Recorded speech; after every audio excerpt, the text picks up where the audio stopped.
Aquarians, let's see कि 16 अक्टूबर 2025 का divine message, goddess guidance, universal message क्या है।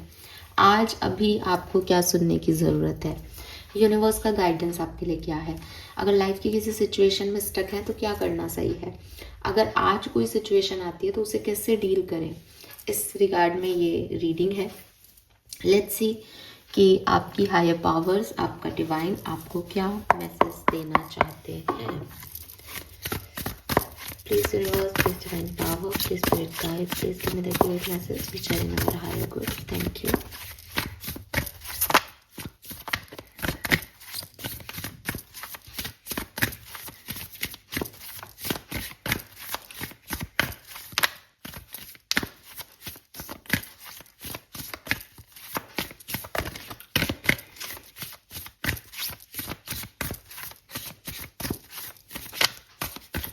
ओवरऑल एनर्जी क्या रहेगी 16 अक्टूबर 2025 की कुंभ राशि के लिए।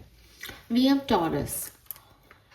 अगेन बहुत बार टॉरस का कार्ड आता है, मुझे लगता है कि मनी फाइनेंसेस को लेकर के ध्यान रहेगा, बिजनेस, करियर, अपनी गोल्स के ऊपर आपका फोकस रहेगा।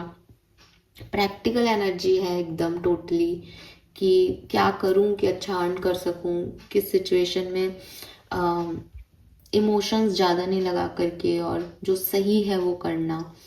बट रिसोर्सफुल एनर्जी है, सोर्सेस सर्च करना, चाहे वो पर्सनल लाइफ में भी कुछ चीज़ें, कुछ लोग आपको चाहिए तो वो कहाँ मिलेंगे, कैसे उनको अप्रोच करा जाए। एंड स्पेशली फाइनेंसेस के ऊपर आपका फोकस है। हार्ड वर्क करना आपको आता है एक्वेरियस, इट इज़ जस्ट कि मैं कहाँ ये हार्ड वर्क लगाऊं ताकि मुझे अच्छे रिटर्न्स मिले। तो इस पे आपका फोकस है, अपने फाइनेंसेस पे, और लाइफ को लेके एक प्रैक्टिकल अप्रोच है।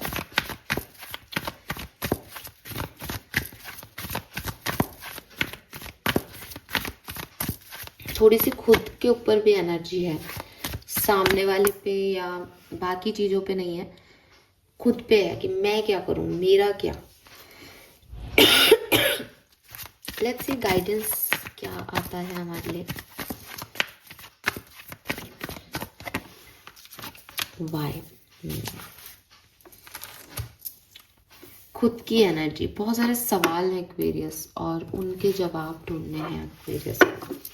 तो पूरा दिन जो है वो फोकस में आप खुद ही रहोगे, आप वो वाली एनर्जी में हो कि मैं मेरी फेवरेट हूँ।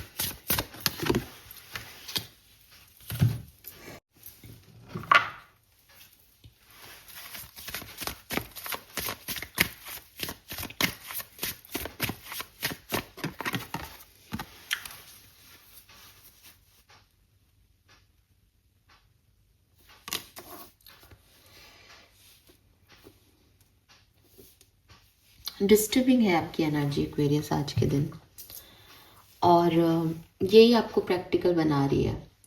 अब ये डिस्टर्बेंस जो है वो या तो हो सकता है पुरानी किसी बात से चलता आ रहा है, ब्रेकअप हुआ है, या कोई चीज़ आपने अपनी लाइफ में खो दी है, कुछ सिचुएशंस जो हैं वो अब पहले जैसी नहीं रही हैं, जो भी है, या फिर ये आज के दिन होने वाला है। तो थोड़ा सा आप ध्यान रखें। ऐसा नहीं है कि कुछ बहुत सिग्निफिकेंट आपको कोई ट्रबल में आने वाले हो, लेकिन एक्चुअली में क्या है कि यूनिवर्स आपको एक लर्निंग देना चाहते हैं। लर्निंग ये कि तुम बहुत जल्दी बहुत चीज़ों से अटैच हो जाते हो, लेकिन ज़िंदगी अटैचमेंट्स का नाम नहीं है, ज़िंदगी डिटैचमेंट का नाम है। एंड डिटैचमेंट का मतलब ये नहीं है कि तुम किसी से मतलब मत रखो। डिटैचमेंट का मतलब ये है कि जो तुम्हारा है उससे अच्छे से अटैचमेंट निभाओ, जो नहीं है अगर यूनिवर्स की यही मर्जी है तो फिर तुम उससे डिटैच होने में टाइम मत लगाओ। बट आप वो शायद नहीं कर रहे हो या नहीं कर पाते हो, जिसकी वजह से ये सारा गाइडेंस यहाँ पे आ रहा है। कहानी एक ही है पूरी, कुछ अलग अलग नहीं है। जिससे रेजोनेट होगी उससे 100% हो जाएगी, जिससे नहीं होगी उससे नहीं होगी आज की कहानी, क्योंकि हर एक कार्ड दूसरे का ही आंसर कर रहा है।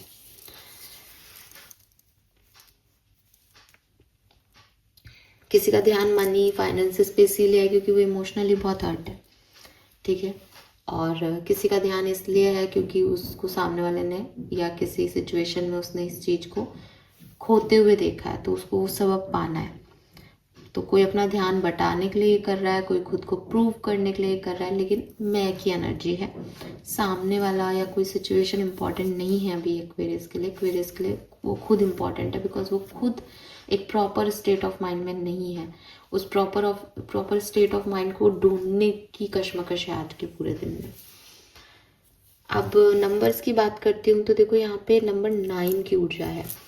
9 जो नंबर है वो बेसिकली इज जस्ट कंप्लीशन करना है किसी चीज़ को, किसी टास्क को ख़त्म करना है, किसी टास्क से आगे निकलना है, किसी सिचुएशन से आगे निकलना है।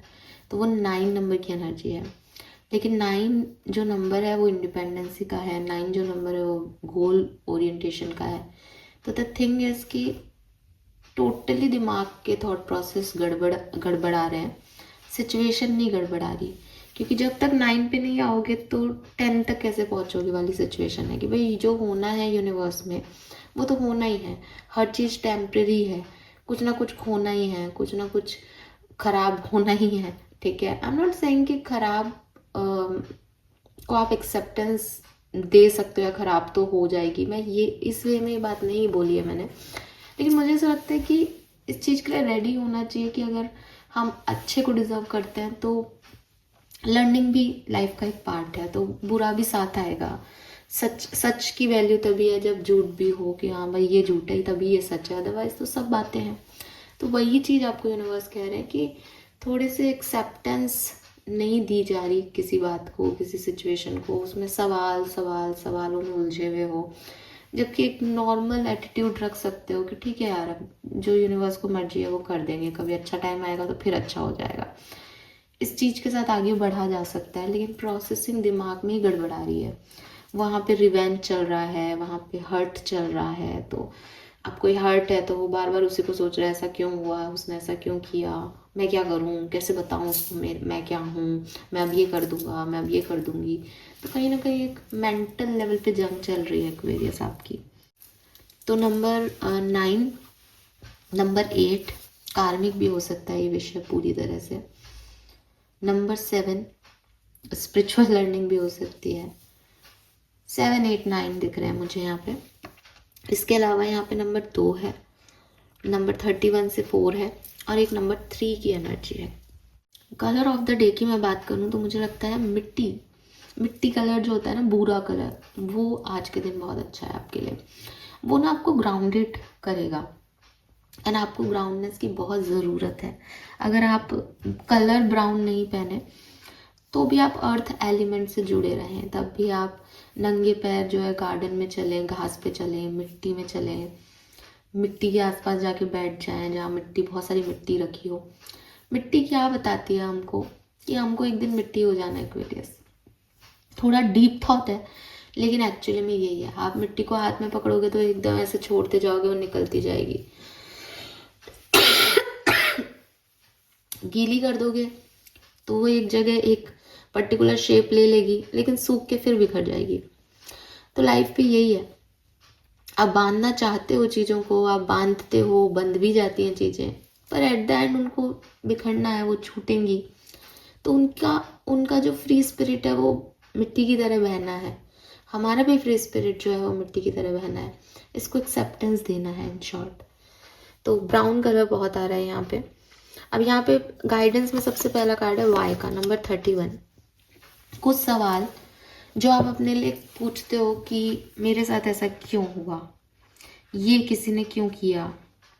इन सवालों की जगह आप ये पूछें कि आप इस सिचुएशन में क्यों हो। ठीक है, आपको अपने आप से सवाल पूछने चाहिए कि जो हुआ वो तो एक सेकेंडरी चीज़ है, आप यहाँ कैसे आ गए, आप क्यों खड़े हो, आप ये सवाल क्यों कर रहे हो यूनिवर्स से कि ये क्यों हुआ और वो क्यों हुआ। आपको क्या चाहिए था, आपने क्या डिसीजन मेकिंग की। जब आपने डिसीजन मेकिंग की तब आपने यूनिवर्स से पूछा था। तो कभी कभी ना हम सबकॉन्शियस माइंड के अंदर ना एक डिनायल में जीते हैं। हमें लगता है नहीं ये तो हो ही नहीं सकता, और वही डिनायल हमें बार बार यूनिवर्स से पूछने पे मजबूर करता है कि ऐसा क्यों हुआ। अरे ऐसा होना था इसलिए हुआ, एक्सेप्ट इट।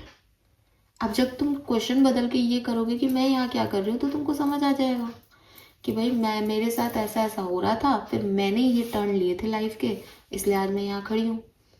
तो this is all about you. लेकिन आप किसी को ब्लेम करके, किसी सिचुएशन को एक्सेप्टेंस नहीं देके, उसके आउटकम को बदलने की चाहते रख के, नहीं ऐसा नहीं हो सकता, अब तो ये हो जाएगा, अब वो हो जाए, आप अपने आप को ट्रॉमा दे रहे हो सिर्फ, क्योंकि सच आपके सामने है और सच वही है जो दिख रहा है। सच हो सकता है कि आप ये कहो कि नहीं मैम हमेशा सच दिख रहा है, वो नहीं होता, एग्री विद यू, लेकिन समझदारी इसी में है, जो दिख रहा है उसको मैं सच मानूं। अगर मैं इतना ही सोचने लग जाऊं कि जो दिख रहा है वो सच नहीं है, इस दुनिया के परे भी एक दुनिया है, 2 ब्रह्मांड है, 2 चंद्रमा है, मेरी हायर एनर्जी में मैं कुछ कर रही हूँ, मेरे जैसे 7 लोग हैं, तो जीना मुश्किल हो जाएगा ना। तो इजी वे क्या है कि जो मैं बोल रही हूँ आप सुन रहे हो वही सच है, आप जो कह रहे हो वो मैं सुन रही हूँ वही सच है, किसी व्यक्ति का एक्शन कुछ दिख रहा है वही सच है, नहीं ये व्यक्ति इसलिए एक्शन नहीं कर रहा, ये ऐसे करेगा वो वैसे करेगा, दैट इज ऑल इल्यूजन। हो सकता है वो करे, हो सकता है वो सच हो और ये झूठ हो, लेकिन मुझे मानना किस चीज को चाहिए इजी कहानी को करने के लिए कि जो दिख रहा है वही सच है भाई, इसके अलावा मेरे में दिमाग नहीं है, मैं दिमाग नहीं लगाना चाहती अभी। तो ये चीज आपको समझनी चाहिए। अगर आप अपने प्रोफेशन में बहुत अच्छा करना चाहते हो, ठीक है, लेकिन आप अपने प्रोफेशन के बारे में किसी को बताना नहीं चाहते, तो क्या आप अपने प्रोफेशन में अच्छा कर पाओगे? पॉसिबिलिटीज है कि आप एक बिजनेस कर रहे हो, आप चाहते हो आप उस बिजनेस में सक्सेसफुल हो, लेकिन आप कहते हो कि यार ये बिजनेस मैं किसी को बताऊंगा नहीं, मेरी नज़र लग जाती है, मैं किसी को बताना नहीं चाहता कि मैं ये बिजनेस कर रहा हूँ। तो आप कितने सक्सेसफुल हो गए? आपने आधी आबादी को तो खुद ही कम कर लिया, क्योंकि जो आपके जानकार है आप उनको नहीं बताना चाहते। आप चाहते हो पीपल आपको एडमायर करें, ठीक है, आप चाहते हो कि आप अपने पार्टनर से रीयूनाइट हो जाओ जिसने आपको रिजेक्ट किया, क्योंकि आपको लग रहा है कि सब ठीक हो जाएगा, लेकिन एट द एंड आपके मन में जो चल रहा है वो चल रहा है कि उस पर्सन ने लास्ट टाइम आपको क्या किया था, कैसे डील किया था, उसने आपको कितने बुरी तरीके से डील किया। तो आप एक ऐसे व्यक्ति के साथ क्यों वापस से रीयूनाइट होना चाहते हो? तो वही यूनिवर्स आपसे कह रहे हैं कि तुम्हारे सामने सच है, तुमने देखा, तुम चाहते हो भी वो कुछ सही हो, तुम मुझसे भी सवाल कर रहे हो कि मेरे साथ ऐसा क्यों हुआ, ऐसा क्यों नहीं हुआ, लेकिन तुम हो कहाँ? तुम अपने अंदर झांको, तुम अपने सच को पहचानो, फिर मेरे से आके बात करो, ठीक है। तो जो भी आप सवाल यूनिवर्स से करते हो या ब्लेम करते हो किसी पर्सन को कि उसने ऐसा कर दिया, वो बुरा है, ये अच्छा है, उसकी जगह थोड़ा सा अपना सवाल को बदलने की ज़रूरत है और ये पूछने की ज़रूरत है आप यहाँ क्या कर रहे हो, क्यों हो आप इस सिचुएशन में, क्यों आप किसी से रीयूनाइट होना चाहते हो जबकि उसने आपके साथ खराब बिहेव किया, क्यों आप अपने बिजनेस को किसी को बताना नहीं चाहते जबकि आप सक्सेस चाहते हो, क्यों आप अपने प्रोफेशन में लोगों को चाहते हो कि वो आपको पसंद करें जबकि आपको किसी के साथ उठना बैठना बिल्कुल पसंद नहीं है। आप ऐसी ड्यूअल एनर्जी के साथ क्यों जीना चाहते हो और कैसे जियोगे ऐसे ड्यूअल एनर्जी के साथ? तो जब आप इन सब चीज़ों के आंसर को अनकवर कर लोगे, आपको अपने आप सब सद्बुद्धि आ जाएगी और सब बढ़िया हो जाएगा। अब आप इस सद्बुद्धि में क्यों नहीं आ पा रहे हो? जो ये बाकी के कार्ड है कि आपसे लेट गो नहीं होता, आप ये समझ ही नहीं रहे कि चीज़ें ख़त्म हो गई, आप मूव ऑन कर ही नहीं पाते। तो ये करना है भाई, जब तक ये नहीं करोगे, ये सवाल जवाब नहीं करोगे, तब तक आगे नहीं बढ़ पाओगे, और जब तक आगे नहीं बढ़ पाओगे इसके अंदर ही रह जाओगे, इस क्रेविंग के अंदर रह जाओगे दैट आई नीड इट, मुझे ये चाहिए और मुझे नहीं मिला, जबकि ऐसा कुछ नहीं है। जो आपको चाहिए वो आपको मिल जाता, लेकिन आप खुद ही उससे प्रॉपर्ली सेटिस्फाइड नहीं हो। तो थोड़ा सा ना एक मुझे ऐसा लगता है जैसे शायद आप मेरी रीडिंग से भी आज सेटिस्फाइड नहीं होंगे, वो आपको लगेगा कि तो मैं करूँ क्या। आपको करना क्या है एक्वेरियस, आपको अपने आप से बात करनी है। आप रिवेंजफुल एनर्जी में नहीं जा सकते, आप किसी से नाराजगी मत रखो, आप ये देखो कि यूनिवर्स के फ्लो के साथ आप क्यों रेजिस्टेंस दे रहे हो, क्यों आप लेट गो नहीं कर पा रहे, क्यों आपको कोई क्रेविंग है बहुत ज़्यादा, जो ये है ना कि मुझे ये चाहिए ये चाहिए, इसमें जो आसपास की चीज़ें हैं, जो पॉजिटिविटी है वो सब भी नहीं दिखाई दे रही। ब्लाइंड हो गए हो आप इस कॉन्सिक्वेंस को देखने के लिए, क्योंकि आप एक सीड्यूसिव एनर्जी में हो, दैट आई वांट दैट, मुझे ऑब्सेशन हो गया उस व्यक्ति से, मुझे ऑब्सेशन हो गया उस सिचुएशन से, वो नहीं है। अब जब आप उस ऑब्सेशन से हटते हो तो आप एकदम प्रैक्टिकल, एकदम रूड हो जाते हो। आप क्यों खो गए एक्वेरियस इस सारी कहानी में, आप कहाँ चले गए? सो यूनिवर्स आपको ये कह रहा है कि खुद को ढूंढो, खुद के लिए आंसर लो। मैं बुरा है, लेकिन कभी कभी खुद की खोज करनी पड़ती है भाई। भटके हुए आदमी हो, नहीं ढूंढोगे तो सब खो रहा है, दिख ही नहीं रहा ना कुछ, क्योंकि एक ही चीज की तरफ फोकस है सिर्फ। तो ये समझो, ठीक है। And let them go. Let them go का कार्ड सिंपली मुझे आपकी लव लाइफ या किसी ऐसे पर्सन के बारे में बता रहा है जो दिमाग से नहीं जा रहा है। निकालो उसको, वो ज़रूरी है आपके लिए, ठीक है। This is all for you. Thank you so much मुझे सुनने के लिए। चैनल को लाइक और सब्सक्राइब कीजिएगा। Bye bye.